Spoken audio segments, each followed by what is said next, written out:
Good morning, everyone. Welcome to Elisa Maria Designs. I am at my desk just getting myself comfortable to read the last two chapters of Gaslight. I am getting my desk ready. I have my cauldron of coffee. Those of you that know, you know. And I have my new art dot light shining a light on these pages so beautifully. And I'm ready to read. There are moments in a story where everything seems to pause, where the air feels a little bit heavier and the truth is standing somewhere just beyond the next page. This feels like one of those moments, one of those mornings. In front of me is the completed canvas of Golden Christmas, and I have to say it's absolutely stunning. Every drill finally in its place. After a journey that in its own way carried a little suspense of its own, towards the end, I was running out of drills, digging through my stash, hoping the right colors would appear when I needed them, and thankfully they did. So here we are, the painting finished. The final chapter's waiting. And I have to admit, I'm feeling this slow, quiet anticipation this morning. Just thinking of where we left off, which such a cliffhanger, such suspense. The last chapter, we was when we last left Bella. The tension in the house had reached a breaking point. Detective Ruff was in Manningham's office telling Bella a chilling story of murder, deception, and a past that refuses to stay buried. And at the same time, Jack was coming home. Bella is near the window and she sees him moving towards the house. Moving. We are towards the truth. All the threads that Patrick Hamilton has been weaving through this story are now beginning to tighten. And if the author has done his work well, and I suspect he has, then these final chapters will reveal not just what happened, but why.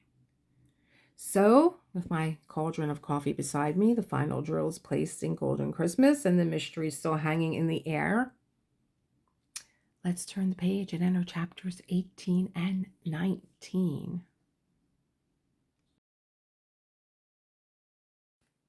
Mr. Ruff heaved himself from his chair.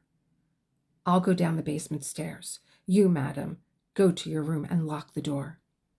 There's no key, and my clothes are all ready for packing. She fumbled in her purse. This is your doing, Mr. Ruff. There are some stones in this purse. For pity's sake, pawn them and give the money to Elizabeth for me. While she's here, he will not dare do much, and I pray God he'll go out again later.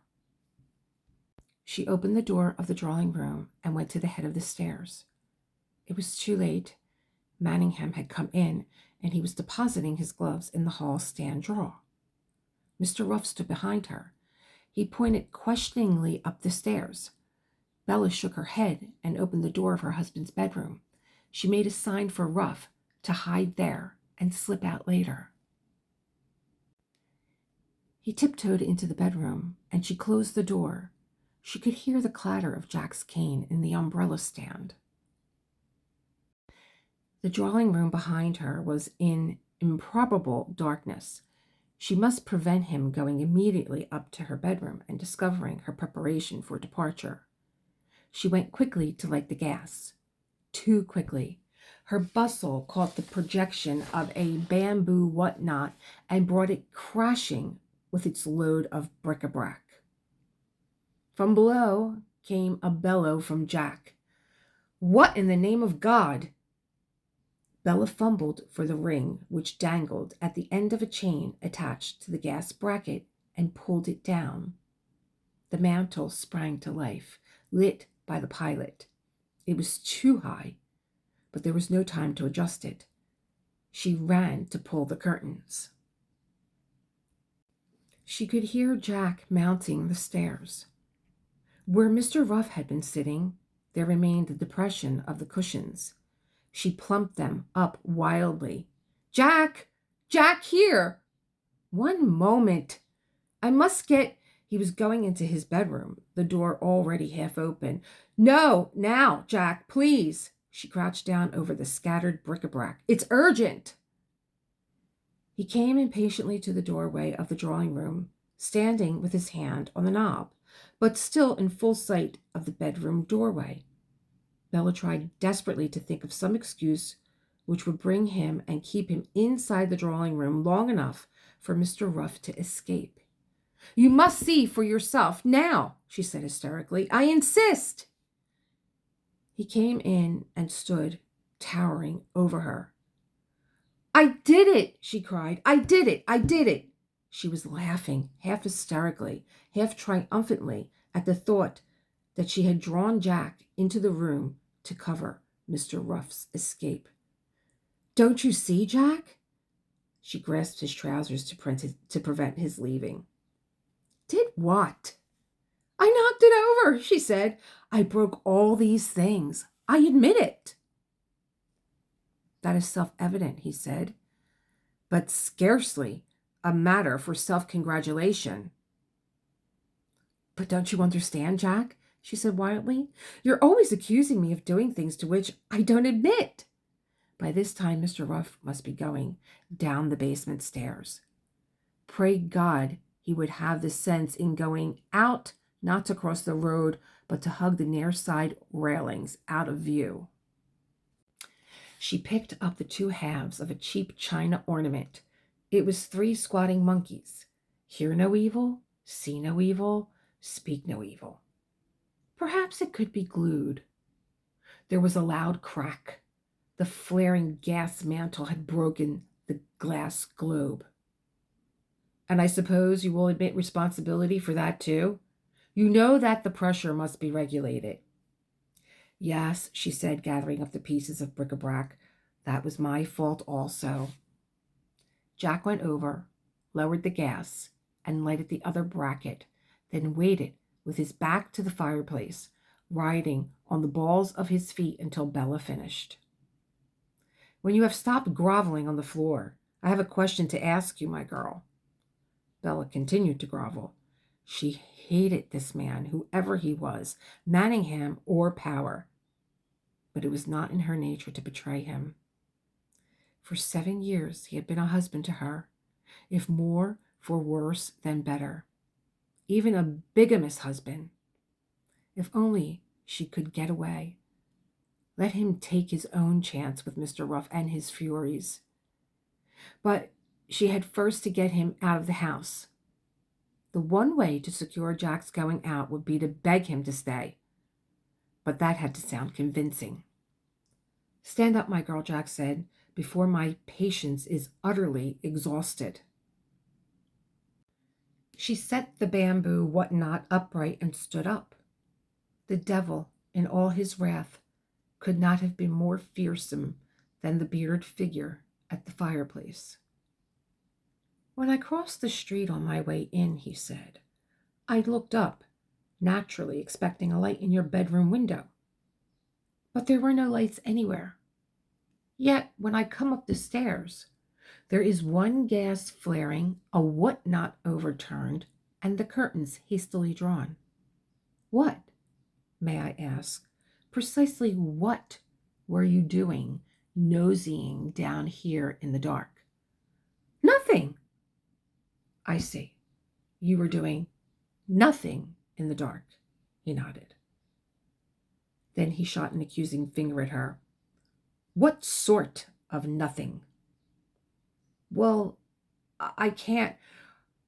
Her inventive power failed her. I can't really say. Do you know why I came back, my girl? Because you had a mind to, I imagine. I came back because I had left my ring of bureau keys on my chest of drawers. And I had the presentiment that there was method in your madness. He looked towards the bureau. Bella turned her gaze there too, and a blush flamed her cheeks and throat. The ring of keys hung from the lock of the bureau top. That has nothing to do with me, she cried. We shall see whether my presentiment was correct, Mr. Manningham said.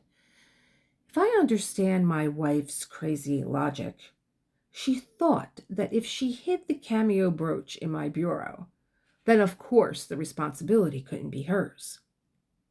It is not true, she said. This is merely another one of your diabolical tricks. Please open the bureau top. We shall see. She clasped her hands behind her back. I have never opened your bureau, and I shall not do so now. Bella is behaving like a naughty little girl, Mr. Manningham observed. Naughty little girls have to be punished until they do what they are told. He had raised his forearms level with his shoulders and was opening and closing his powerful fists as a sort of limbering exercise. A hideous smile of growing pleasure spread across his face. She unlocked and opened the top of the bureau.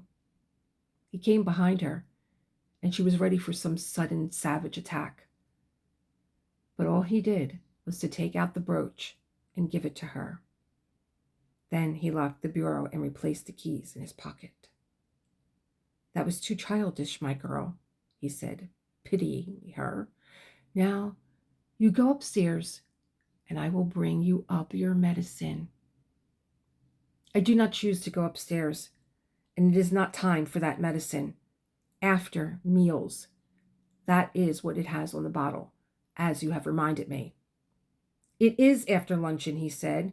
Now be a good little girl and go upstairs, as I say. Why don't we have an early dinner, and then you can see me take it? Any suggestion was worth making, if it could keep him from seeing her bedroom. Because I choose to dine at the club, he answered, and I must ensure you take your medicine. Very well, then. But there is no need for you to disturb yourself. I will fetch the medicine.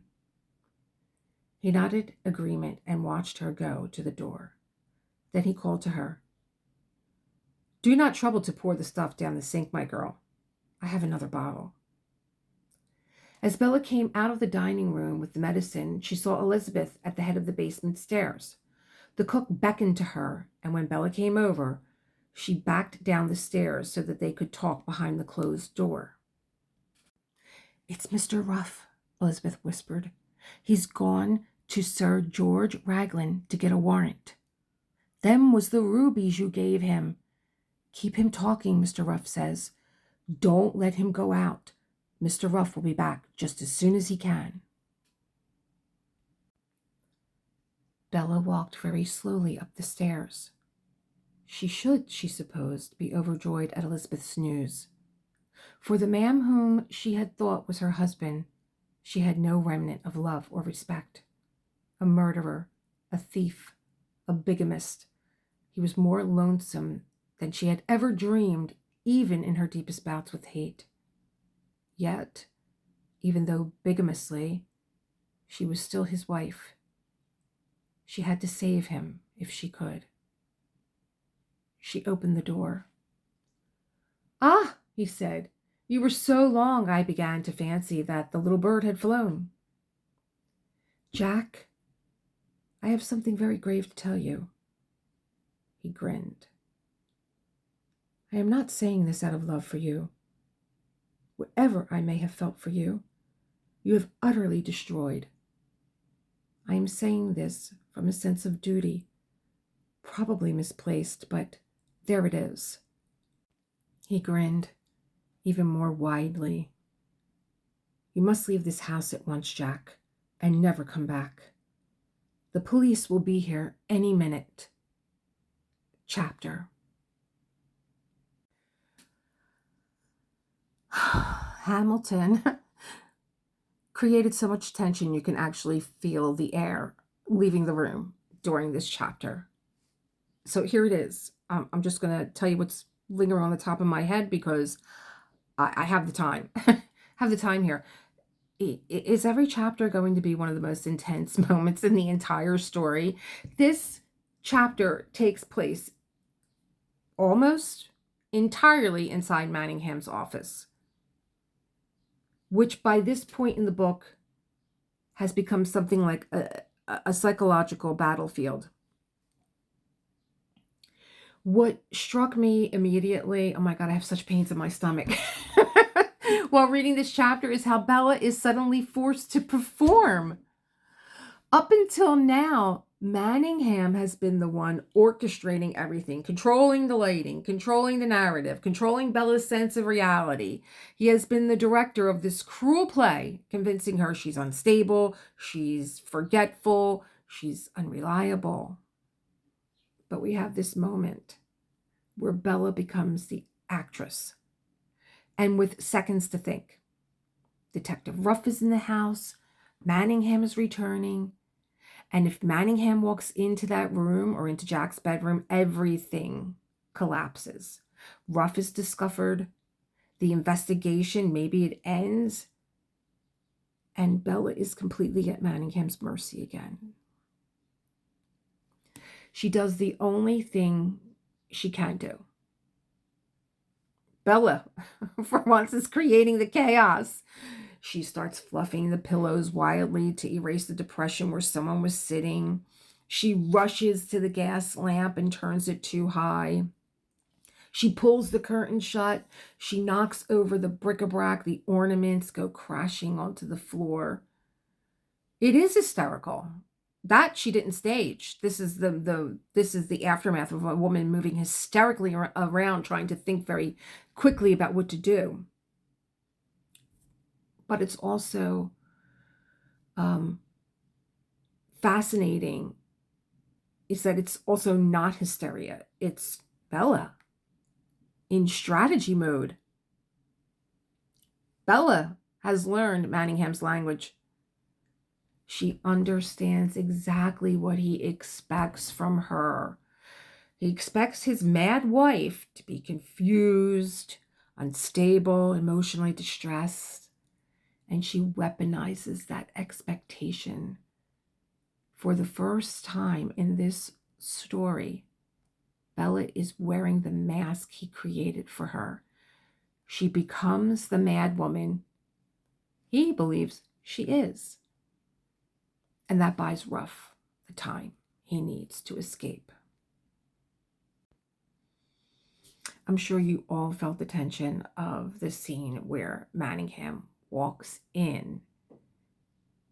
It's chilling because he immediately begins interrogating her reality. I was half hoping that Ruff was still on the basement steps or he was in the bedroom and he was going to come out and be like, "One moment, sir," like, especially when he raised his hand to her. But anyway, he begins interrogating her reality again. He questions everything. When I was walking down the street, I expected your bedroom light to be on, but it wasn't. The curtains are drawn. There's broken objects everywhere. There's noise. The light is too high. The globe broke. The curtains are all disheveled. And he's like, "What were you doing in the dark?" And she's like, "Nothing."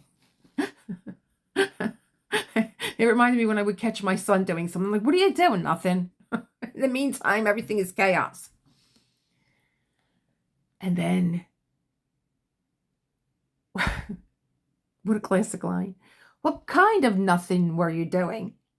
That line is so revealing because Manningham never asks a normal question.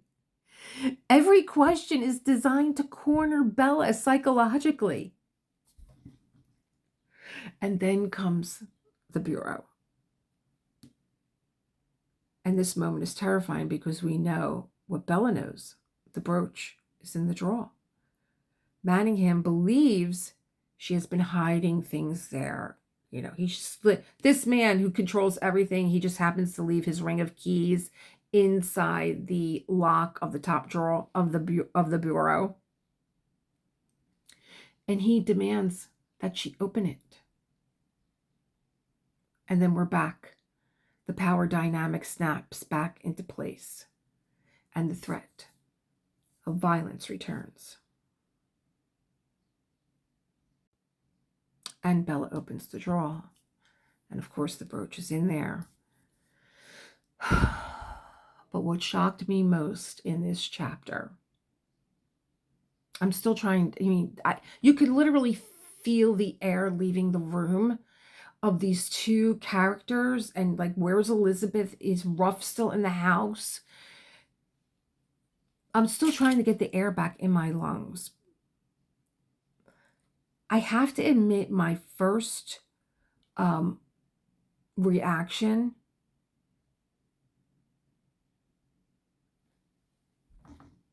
to this chapter, I'm trying to get my thoughts together, I'm sorry, was Bella's next thought. I guess there was a point where she had run out of, like, her imagination failed her. And even after discovering everything, even after realizing Manningham is a thief and a murderer and a bigamist, Bella still thinks I am his wife. And she warns him.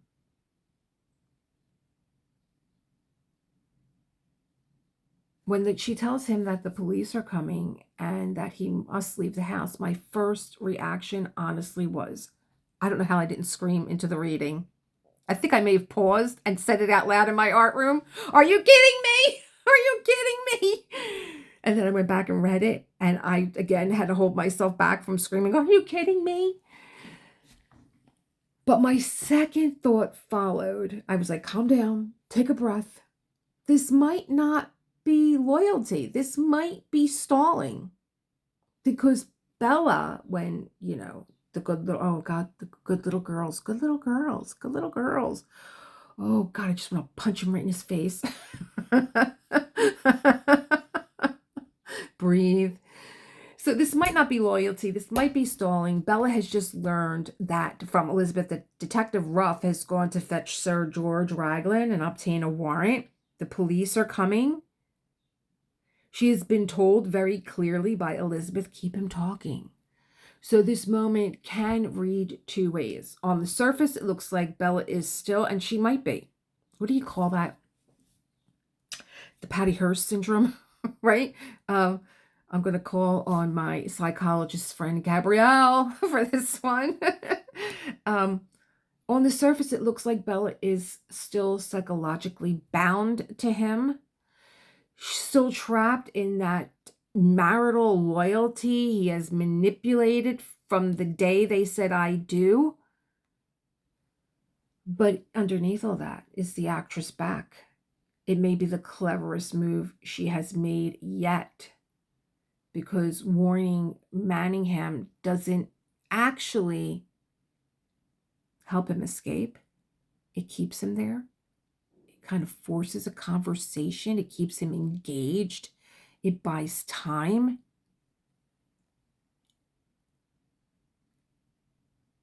And in a story about gaslighting, about manipulation and control, that reversal is incredibly powerful. It's incredibly entertaining. It's the moment I think that we've all been waiting for, because for the first time, Bella may be the one manipulating the situation. And I'm sure that's going to make this final chapter even more suspenseful, because now the question becomes, when will the police arrive? Will they arrive in time?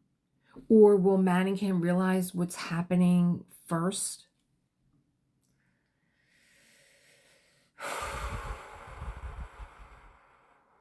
This is just classic suspense. Also suspenseful is this canvas. So I am working along, and I am running out of drills, and I am digging through, what I have. And I'm taking my time here. But I was still having a little bit of challenges here with wax and with putty and cleaning and alcohol wipes and stuff like that. But it was so satisfying to put that last drill in. So I will not keep you waiting any longer. We will go right into chapter 19. Here we go. It's coming. Take a breath. Get cozy. Chapter 19. Mr. Manningham threw back his head and roared with laughter. Oh, that's rich, he said, holding his sides. That really takes the biscuit. Bella looked at this great, guffawing bully, so caught in the toils of his petty tyranny that he could not realize his own danger. Are you mad, Jack? Have you always been? The police! I mean it! They'll be here any minute. Mr. Manningham opened his cigar box and took out a cheroot and sniffed it. You would have done well in theatricals, my girl. He struck a match. You play the tragic heroine, to the manner born. He drew on the cheroot till the tip glowed. If I did not know you so well, I would be even more impressed. You don't believe me, do you? The tragic irony illuminated her. Her role must be to play the dutiful wife, to save Jack from himself. But Nemesis would triumph. It was not for her to destroy Jack. He would do it himself. Mr. Manningham contemplated the tip of his cheroot. I guess that's a cigar. I must make a confession, dear child. While you went below, I went upstairs. He carefully blew 2 smoke rings and watched them waver and widen and disperse. Imagine my surprise to discover that you were planning to anticipate the doctor's verdict. A flight, no doubt, to your dear friend Minty. Am I wrong? Or were you making ready for the asylum? He asked. If so, I must warn you. In the locked wards, there is no room for all these pretty things. A small hamper will accommodate your wardrobe. There was nothing which Bella could say which would bring home to this man the danger on the brink of which he hovered. She stretched and took the cameo brooch. She must, as wife, spare nothing which might save her husband. Not that she wished to save him, but she must avoid the guilt of his destruction. Jack was too caught up in the delights of torture to notice her action. You would not think, surely, that I would so fail of my conjugal duty, dear girl, as to allow you to escape the treatment necessary to remedy your condition.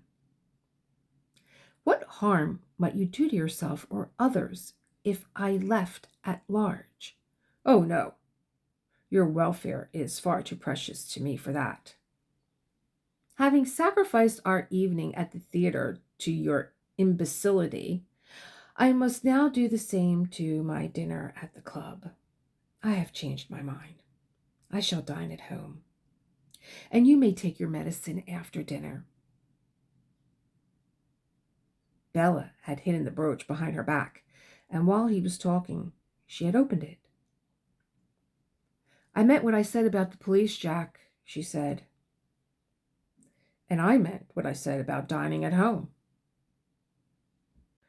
Then shall I go down to advise Elizabeth?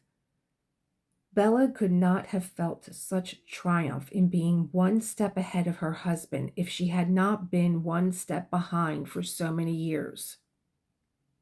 And let you go running hysterical into the street? Pray spare me and the neighbors that humiliation. He turned away and depressed the bell pull. And as his head was averted, Bella laid the brooch box open on the top of his bureau. It surprises me, Bella, that with your upbringing, you never learned the proper treatment of inferiors. Bella could not hide, not so much her triumph, but the lack of the fear which he had come to expect in her.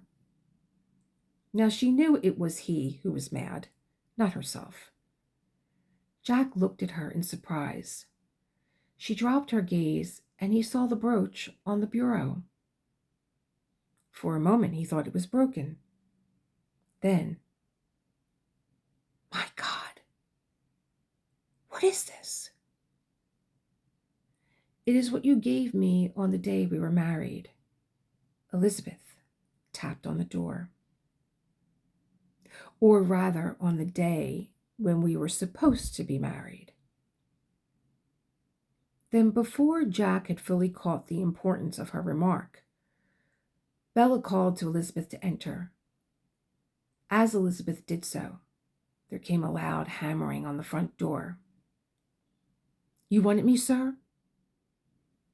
Jack was an extraordinary study. The play and counterplay of revelation, surprise and apprehension producing in him reactions which in their contradiction created chaos. His eyes, hands, and legs began a series of uncompleted movements like that of a machine struggling with an obstruction in its works. Bella could say or do nothing. The man was beyond her now, the prey to invisible furies pursuing him from every side. Shall I go to the door, madam? In addressing Bella, Elizabeth recognized the change of authority. No, stay where you are, the both of you. Jack spoke with the authority not of master of the house, but of an intruder whose superiority lay in brute force. Suddenly he went to the window, parted the curtains, and looked out. With a shock, Bella saw a shadowy figure on the balcony before Jack closed the curtains. From below came the boom of the knocker echoing up the stairwell. Jack looked at the two women as if they were strangers. You will not open that door for 5 minutes, he said, and then, with surprising speed and delicacy, he was past them, out of the room, and running up the stairs. The two women said nothing, but instinctively they moved to the doorway. They heard him swearing in the darkness as he tried to fit the key into the lock of the door leading to the upper floor. A grunt as he turned the wards and the slam as he pulled the door to behind him, and it locked again. I can't understand it, madam, Elizabeth said. Like Mr. Ruff said, I left the area door unlocked. Shall I go down, madam? Bella shook her head. Wait. They did not wait long. While the hammering continued on the front door, there were noises of footsteps on the stairs. On the half landing appeared the figures of Mr. Ruff and a policeman. They seemed in no hurry. Good evening, madam, Mr. Ruff called. I trust you are safe and sound? As they came in, he introduced the policeman as Sergeant Brown John. Could you open the window, Elizabeth? We shan't need Constable Cork on the balcony any longer. Bella looked as mystified as she felt. The bird has flown, Mr. Ruff explained, but not far. It occurred to me that our Mr. Power might explain his possession of the brooch containing the Barlow rubies as part of his inheritance from the old lady. So it would be wiser if he acknowledged his guilt by trying to escape arrest. There was a gust of cold air as the window opened and the constable stepped in. As Elizabeth closed the window, sounds of struggle came from above. The inspector jerked his head and the constable moved to the door. We arranged a little reception party for Mr. Power in the attic, Mr. Ruff said, entering over the roof from number 11. The inspector produced his warrant. He unfolded it as they heard the police and their prisoner coming down the stairs. Mr. Ruff held out his hand. May I, Sergeant? He begged. The sergeant smiled. I suppose you deserve it. He handed over the paper. Bella went over to the fireplace. In the mirror over the mantel shelf, she could see what passed without the pain of confrontation. Yet, when she saw the man brought in between two policemen with Constable Cork guarding the rear, she did not recognize the proud, self-righteous tyrant who had tortured her for 7 years. This was Dr. Jekyll transformed into Mr. Hyde. The ugly face of evil stripped of the mask of respectability. She was appalled to have been so bewitched to have lived with this devil as his wife. Mr. Ruff read, "Sidney Charles Power, I have a warrant for your arrest for the murder of Alice Barlow. I should warn you that anything that you..." From the back, he looked like a granite statue of justice. "Will you accompany us to the station in a peaceful manner, Power?" Something scrabbled at Bella's skirt, a warm, wet tongue caressing her fingers. She looked down, and there was Kerberos, the paw no longer bandaged. She stooped and gathered him in her arms, and as she raised the puppy, holding him to her bosom, she turned to face the man with whom she had lived these years in hell. Had the impression of evil been an illusion created by the reflection in the looking-glass? Or was it that the moment of her stooping had given Jack the time to compose his features? Whatever the reason, Bella saw before her the man whose charm and dignity had won her at first sight in Hampstead, and whose dependence on her in the intervening years and sudden moments of collapse or tenderness had made tolerable the far more frequent periods of domineering hardness and unholy cruelty. "Might I ask the kindness of being allowed a few minutes alone with my wife before going to face this ridiculous charge at the police station?" Mr. Ruff believed it would do no harm to give Power a little more rope to make sure of his hanging himself, but he turned to Bella. "Miss Hickok is quite aware that you married her bigamously, and that while you were upstairs tapping walls and lifting floorboards in your search for the Barlow rubies, you were at the same time trying to drive her out of her mind. Do you want to tell her what you were up to, Power? Did you hope to drive her to suicide? Or would you have been content to have her certified so that you could realize her capital, pay off the creditors, and buy more fancy ladies? Is that what you wanted?" Jack did not show the slightest reaction to Mr. Ruff's accusations. "If I had wanted to talk to Bella publicly," he said with dignity, "I should not have requested the kindness of seeing her alone.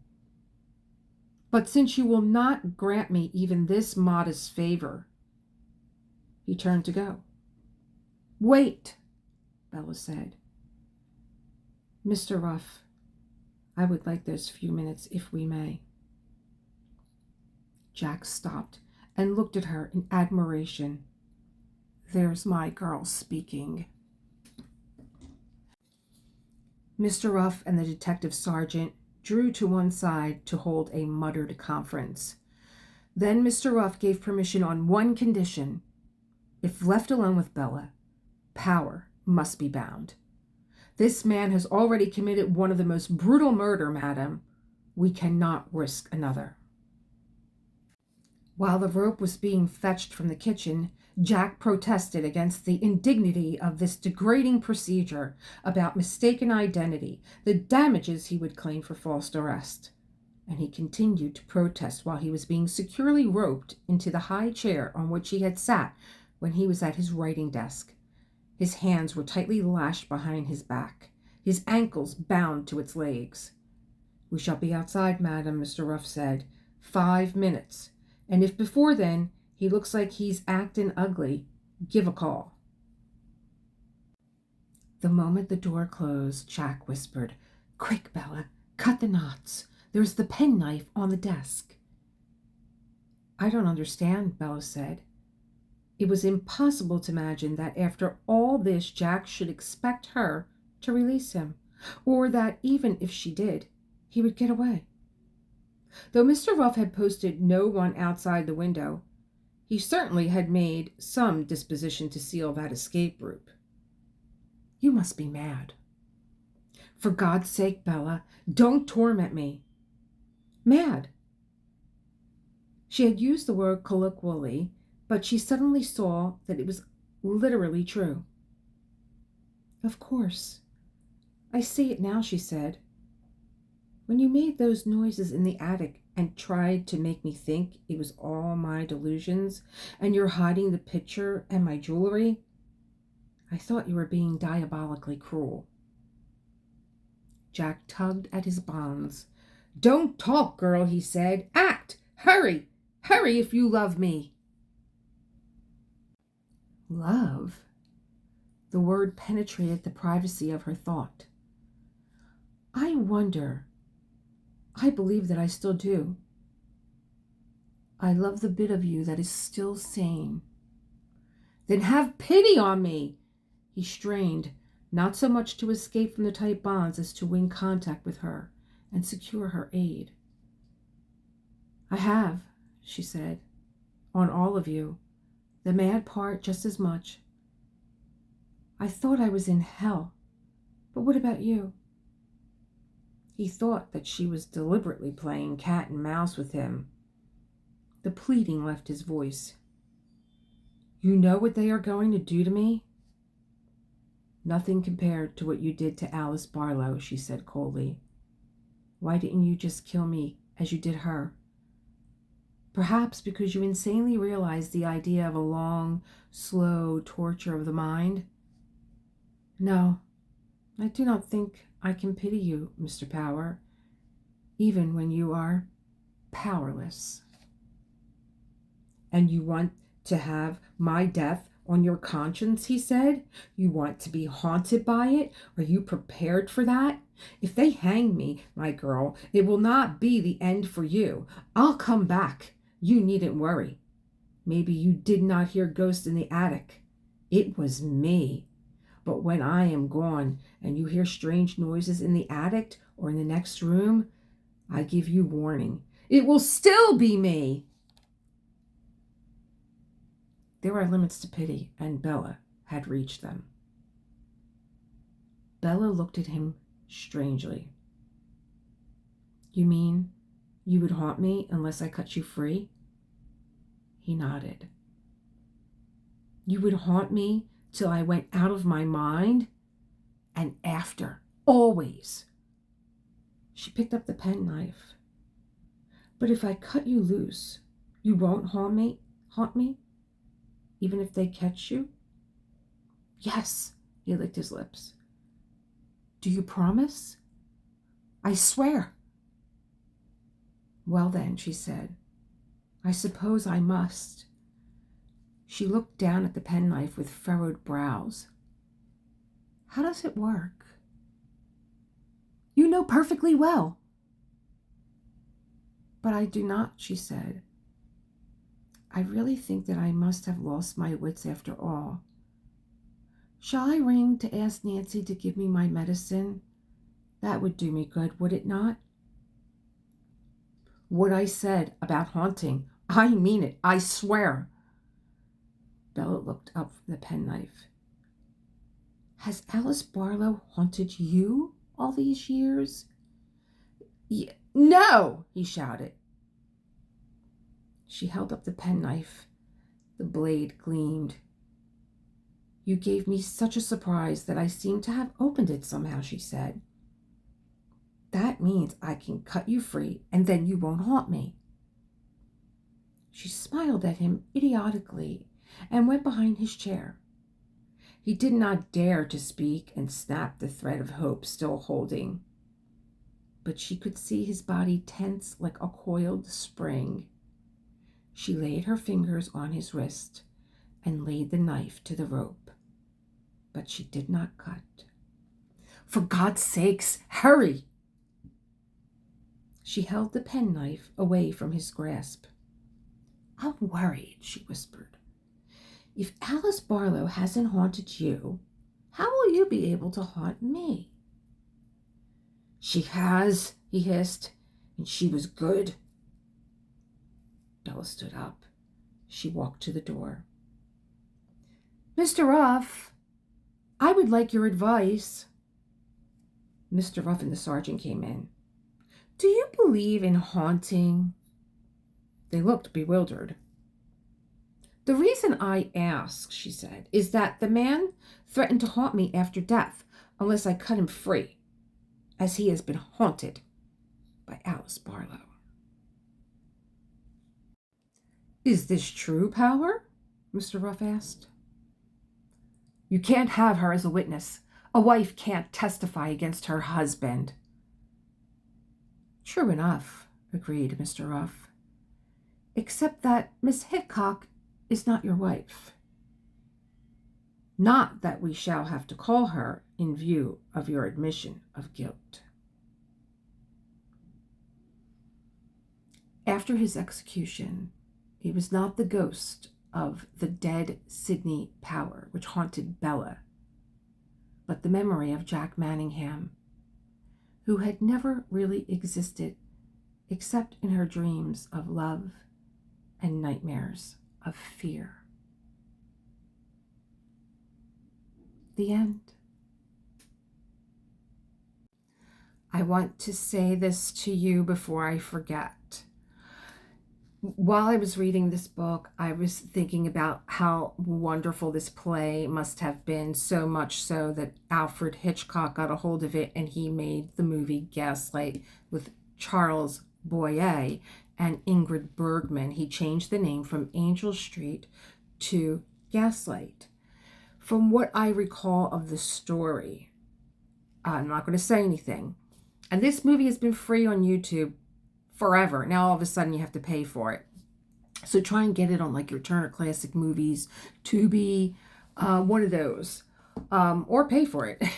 But what I remember of the story, quite different. So, but I was like, oh my God, I would have loved to have seen Patrick Hamilton. I would love to have seen this play. Well, I have two surprises for you. Angel Street, the movie, is free on YouTube. And it begins with, is her name Bella? Her name is Bella in the movie, and I believe his name is Paul Manningham. It begins with them moving into, the whole beginning of Bella and her upbringing and her father and her mother, we just find them moving into Angel Street. It begins there, and it was excellent. And then I found also on YouTube the reading of Angel Street with Vincent Price as Manningham, and it was so incredibly good. Oh my God, it was so good. I listened to like 5 minutes of it and I'm like, I can't listen to this by myself. I have to listen to this with other people. And I was kind of like worn out from the book and watching Angel Street. What we have here now is the book, and it was novelized by William Drummond, and I think he did an excellent job of really staying faithful to Patrick Hamilton, and he threw a couple of twists in there, and I'm not going to say which ones they are. So you have Angel Street to watch. You have Angel Street with Vincent Price, and you have Gaslight with Alfred Hitchcock. So I think that we could really give credit to Alfred Hitchcock for bringing this word gaslight. She's gaslighting him. He's gaslighting her. It's still something that we use and psychologically study. I had no idea how this was going to end. Chapter 19 for me was not just the ending of the mystery. It was the moment that I had been waiting for. It was the moment of Bella finally waking up from this, watch your words, from the entire nightmare of Jack Manningham controlling the narrative of Bella's life. God. Trying to convince her that she is... Towards the end, he was trying to tell her that she had amnesia and that she was a hypochondriac. It wasn't enough that she was forgetful and unstable and she couldn't trust her own mind. Let's throw a few other things in there. Everything strange in the house, the missing objects, the dimming gaslights, the noises in the walls. He twisted into the narrative, into proof that she was losing her sanity. But in the last 2 chapters, something extraordinary begins to take place, especially in the last chapter, where I thought, like with Bella, I thought, are you crazy? Like, are you really? Maybe you are crazy. But she didn't want to have the guilt and responsibility of his destruction. And I loved that line. He is going to destroy himself. There's nothing for me to save here. He's going to destroy himself. And she begins to see him clearly, even though she tries to warn him that the police are coming. She is still, I believe that she was acting with the last remnants of her role as the dutiful wife. Even after everything she discovered, she believes that she must try and save him from destruction. But there you have it. What does Manningham do? The laughing. Oh my God. It was so brilliant. The laughing. And it's not a nervous laughter. It's not disbelief. Like, he's literally roaring with laughter. And imagine being Bella in this situation and knowing that you hold everything in your hand right now.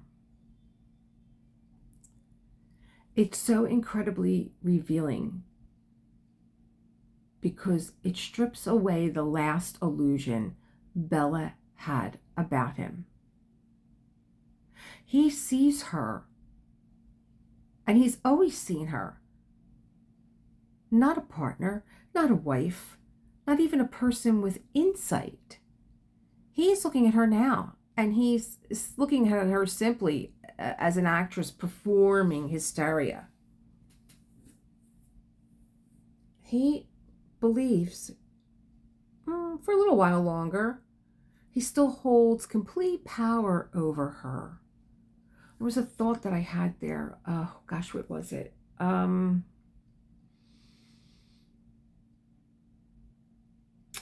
It'll come back to me. But what Manningham doesn't realize is that the power dynamic has already shifted. Because she's looking at him now, like she's beginning to understand something crucial. She's not the mad one. He is. Oh, I remember what it was. He's never looked at her as a wife, a partner. He's never looked at her at anything other than someone who could intervene in the beginning. Oh, I have this beautiful, intelligent wife. She reads Homer in Greek. You know, she's educated, well-mannered, respectable. So I can hide behind that because no one would believe that a woman such as my beautiful Bella would marry a cad like me. The tragic irony in this chapter also was that I had to sit with this for a minute. Bella begins the scene thinking that she must save him. And I don't know that any of us, it was so funny reading your comments, especially from the women who were like, and the men too. The men were like, Jules and Lorraine were like, you know what we noticed when you're reading? We have a lot of pressure putting our drills down on the canvas. That was one of the funniest things that I read. Karen was saying, oh, I would never made it. I would have never made it in this century. Most people said they wouldn't have made it. Janine, her too. And I was like, the one thing that I'm noticing, Janine, is that we're all ready to throw hands. I love that song, Try Jesus. Don't try me, because I throw hands. And I was just, just hysterical. Melissa, everybody, Gabrielle, we get the psychological viewpoint from a real psychologist. And, Marty too. Queen of Diamonds. I had so many great comments, and I was like, this is what I love about this, the little different perspectives and insights that you get to listen and hear. And we're going to have to, before I tell you what the next book is, we're going to have to get together. So, day, night, evening, weekend, and we're going to have to talk about this, because I really want you guys that really have invested. I think what I'm going to do is I'm going to do like a trilogy. Okay. So we've had Rebecca, and we've had Mr. Manningham, and I have a closure to this trilogy. And then I think we're stepping into like summer. We need something a little bit more lighthearted when the days are longer and we're outside more and having fun. Nobody wants a really deep psychological gothic horror. I don't think, anyway. If you do, then I'll keep going down this vein, because I got such great books that I want to read to all of you. The other thing that I wanted to say when I was thinking about this too, about having more of a lighter summer read. And I said, oh, I'm going to New York. You guys, I've been talking about going to 6th Avenue and picking up one of these plays. I could do that anywhere. I don't need to do it in New York. I have a lot of friends in New York, and they were like, are you still coming in on the 17th? I'm like, hey, you know what, guys? It's funny that you should ask, because I really don't know. I'm feeling very anxious, and I really don't. Maybe it's the book. I don't want to feel something intuitively and then go against it. I'm really not into crowds, and I was planning on going to 5th Avenue to the parade for St. Patty's Day. My husband has a big gig on Sunday. We would be going the following Tuesday. And I'm like, I don't know that I want, after everything that is going on in New York. And my one friend said, listen, if you don't have to be here, and he's a police officer, he's like, if you don't have to be here, why the hell would you be here?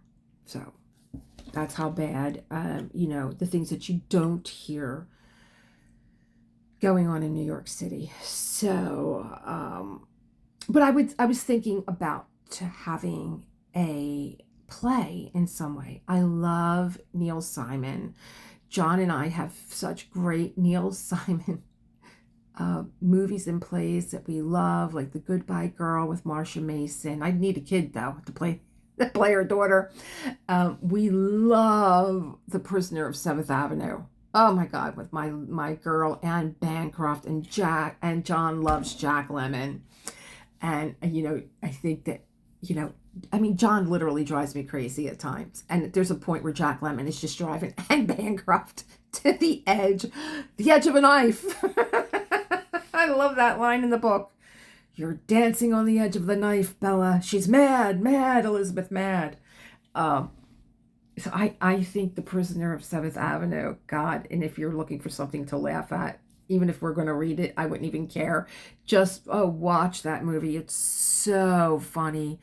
What's the other one with Jack Lemmon and my girl? Oh, I can't think right now. I gotta think.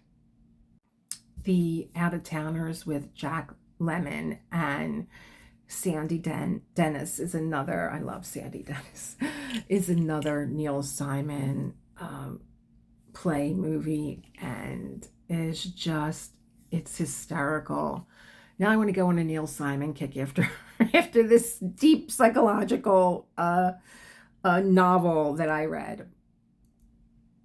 So where did I leave off at? We got Jack roaring with laughter, and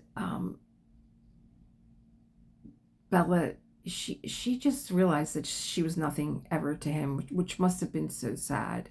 And he's thinking he still has complete power over her, but the power has shifted because Bella realizes that he's the mad one.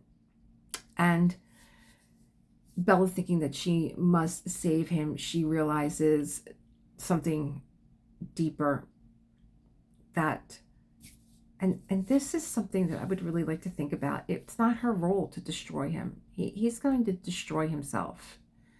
And that moment, when you let go of everything that the other person has done to you, that crystallizes this realization is the brooch. She could do him in with the brooch. That small object of Persephone with the cornucopia, something that once symbolized love, marriage, trust,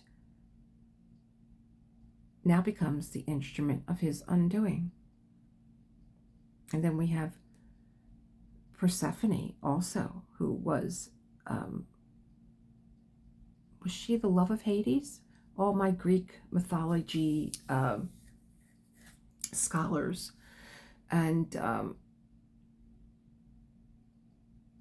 come forward with that information. I'm kind of thinking I get all the gods and goddesses mixed up, and it's important here with this. But the brooch,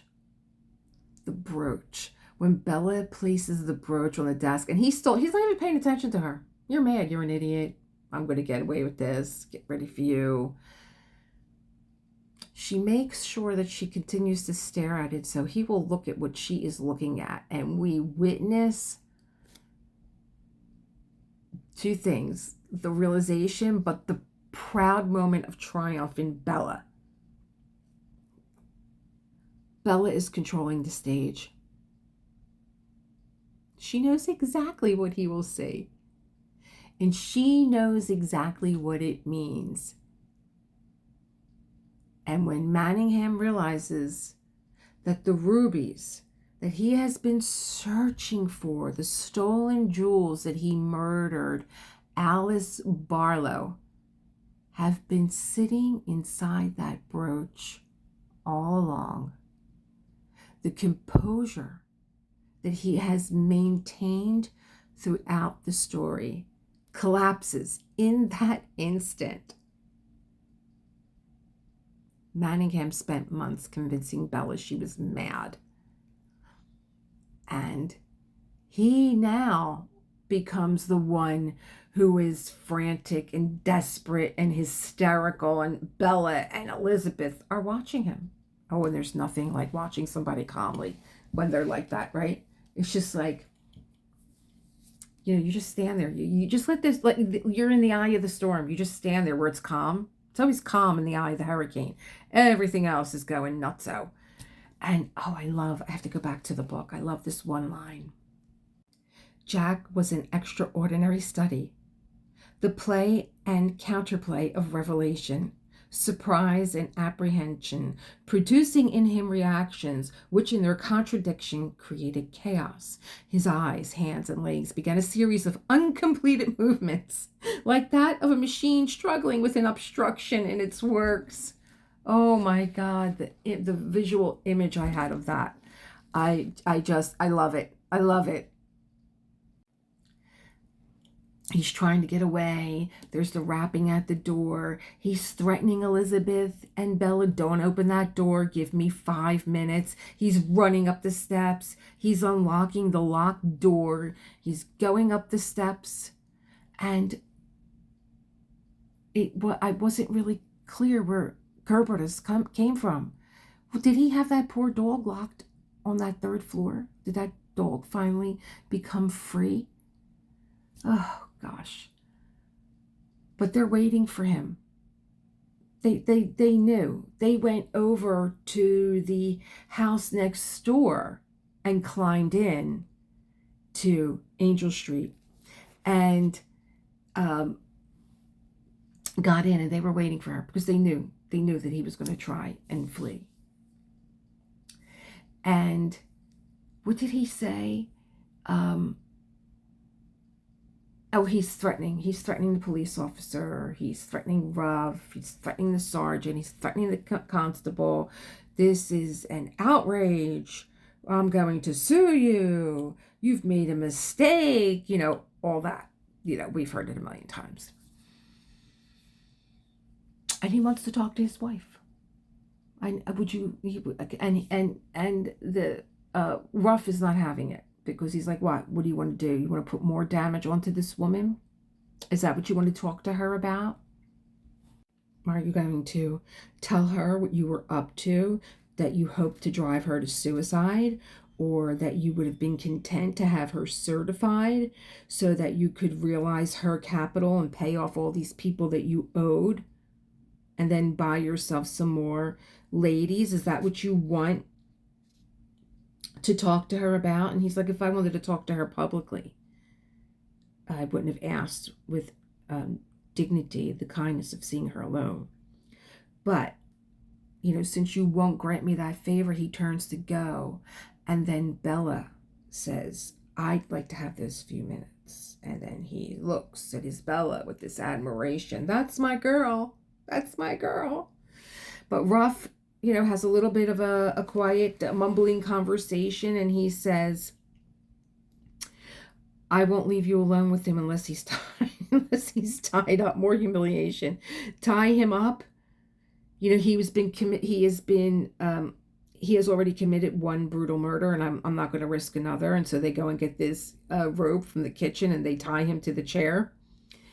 And as soon as they're out of sight, he's like, Bella, go get the penknife. Go get the penknife and cut the knots. And she's like, I don't understand. Oh, I loved it. One of the most brilliant reversals in the entire novel. Manningham begging Bella to cut him free. After months, he manipulated her mind. He frightened her with noises in the walls. He convinced her she was losing control of her sanity. And now Bella, you know, he wants her to become his ally, you know, so she becomes the actress again, a very intentional actress. She pretends, I don't know how to open this penknife. She pretends, you know, that she's going to cut the rope. She's delaying him. She's making him grow more and more frantic until he finally confesses the truth of the entire novel, of what he's been hiding. He admits it was him haunting the house. He admits the sounds in the house were his doing. And in that moment, Bella turns his greatest weapon, which was fear. All the games that he played with her. And then, towards the end, fear of him striking her. So she turns this great weapon that he had on him. And when he threatens to haunt her, you know, yes, it was me. It was me upstairs with the walls and the floorboards and all that. And I'll tell you, if I'm hanged, it's going to be me again, Bella. And she begins this cat and mouse with him, like she doesn't understand. So like, if I set you free, you won't haunt me? No, I won't haunt you. But, you know, did Alice Barlow haunt you? Because you killed her? And he begins to say yes, and then he says no. And when he says no, the penknife, you know, opened, you know, he surprised her. And she just keeps asking him the same thing. That means I can cut you free and then you won't haunt me. And she's smiling idiotically. And she's saying, oh, I think I should go get Nancy to go get my medicine. Oh, my gosh. And he just keeps telling her to hurry. And then she's like, but I'm worried.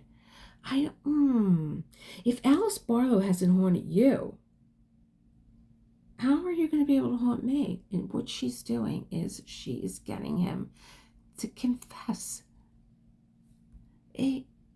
Bella delivers one of the most devastating lines in the story. If Alice Barlow did not haunt you for murdering her, how could he possibly haunt her?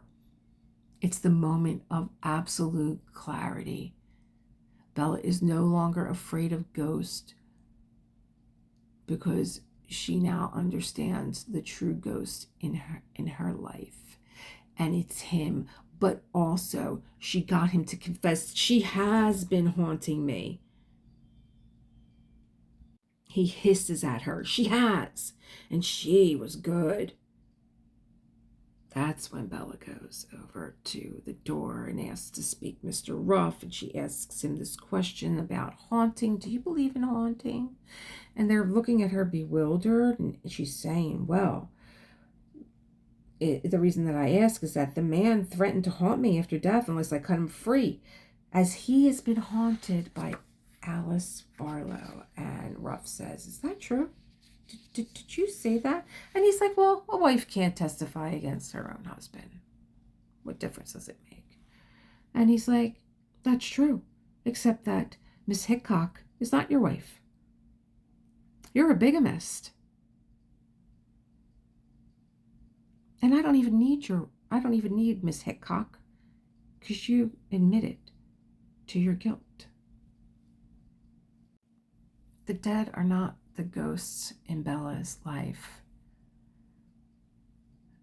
but a man, a living man who created terror in her life and in her home.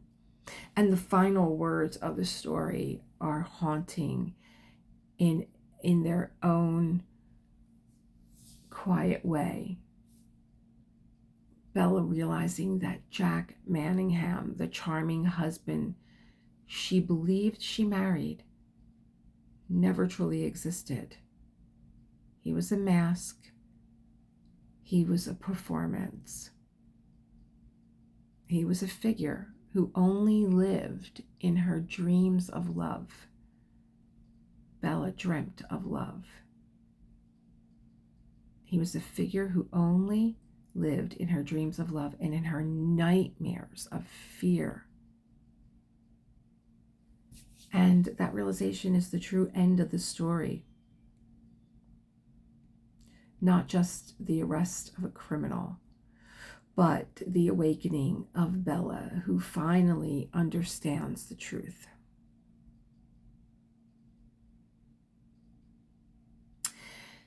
And as I'm watching the diamond painting go on, as I'm talking to all of you, which now is finished, I'm looking at the finished golden Christmas canvas hanging up in my art room.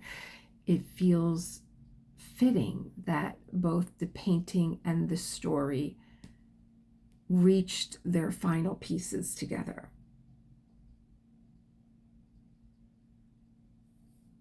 I think that just like a diamond painting, truth is sometimes revealed slowly, one tiny piece at a time. And when the final piece is placed, the picture becomes clear. We see that when we do art, especially so in this, well, not this canvas in particular, but when I am on top of a vision of the past, when I am on top of that canvas and I really don't see what's happening. But when I'm getting closer to finishing this section that I carved out for myself to do, I can't wait to get up, because I know that when I get up and step away, when that final piece, that final drill goes on, and I get up and I look and I'm like, oh, the picture becomes so clear. It's so beautiful. And there we have it. We have Gaslight. We have Rebecca and Gaslight under our belts, and John did Jaws and A Christmas Story. I have half an hour of time here. And so some of you have expressed you love that ending of music. And so I'm going to leave you with that. And I'm going to leave you some final pictures of Golden Christmas. I will see you in the next one. I'm going to leave some stuff in the community section, some questions about let's get together, let's talk about the next book read, let's talk about the summer, let's talk about a few things. Or maybe I'll just do a surprise whip and chat on Wednesday. I'll see you guys. Bye.